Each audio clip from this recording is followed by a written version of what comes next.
किसान साथियों, मैं डॉक्टर विनोद कुमार सिंह, कृषि विज्ञान केंद्र सीतापुर से। यहाँ पे देख रहे हैं कि बारिश का टाइम अभी बीता है।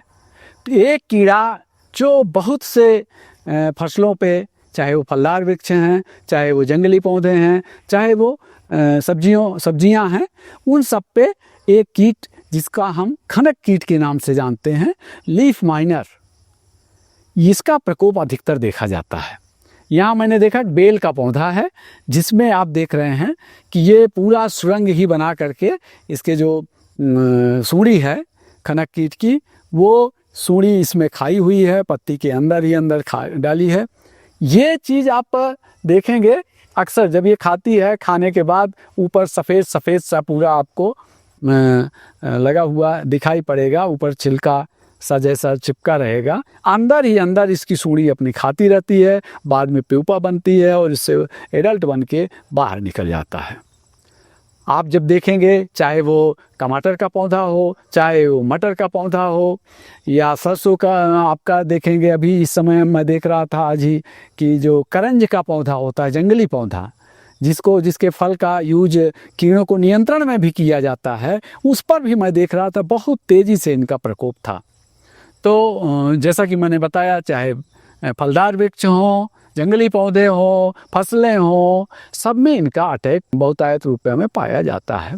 इनके अगर नियंत्रण की हम बात करें, प्रबंधन की बात करें, तो सबसे अच्छा, अगर किसी के पास बहुत कम ऐसे पौधे हैं, कम पत्तियां हैं, तो उन पत्तियों को तोड़ करके, मैनुअली तोड़ करके, इकट्ठा करके मिट्टी में कहीं दबा दें तो भी इसका थोड़ा बहुत प्रबंधन हो सकता है, इनकी संख्या बढ़ने से रोक सकता है। अन्यथा इसके बाद वैसे प्रैक्टिकली ये संभव नहीं है, लेकिन अगर हमारे पास लिमिटेड पौधे हैं, कम में ही प्रकोप है, तो ऐसा हम शुरुआती दौर में कर सकते हैं। अब अगर हम लोग इसके प्रबंधन पे जाएं, तो इस पे चाहे नीम आधारित कोई भी कीटनाशक आप ले लीजिए, 3 से 4 मिलीलीटर प्रति लीटर पानी के हिसाब से घोल करके छिड़काव कर दें, तो इनका प्रबंधन हो सकता है।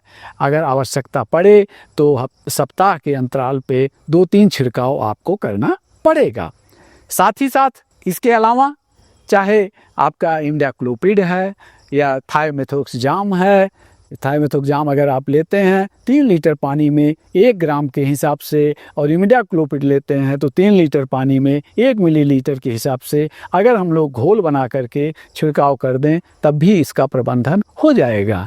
यही काम हम क्लोरपाइरीफास के भी साथ कर सकते हैं। उसमें 1 लीटर पानी में आपको 2 मिलीलीटर दवा लेनी पड़ेगी, उसके हिसाब से आपको छिड़काव करना पड़ेगा। छिड़काव हमेशा अच्छे तरीके से करें, सही समय पे करें और सही तरीके से करें। कभी भी अपने आप को भी सुरक्षित रखें और पर्यावरण का भी ध्यान रखें, साथ में हवा पानी का भी रुझान देख करके तभी करें, तो इसका प्रबंधन होगा। एक हमें सुझाव आपको ये भी है कि जब भी हमारी इसकी फसल ख़त्म होती है, अगर उसमें लगा हुआ है, तब लास्ट में भी आपको तो उन पौधों को इकट्ठा करके आप नष्ट जरूर कर दें, जिससे इनकी संख्या तेज़ी से बढ़ती ना जाए। अन्यथा अगली फसल में भी आपको ये प्रभावित कर सकते हैं।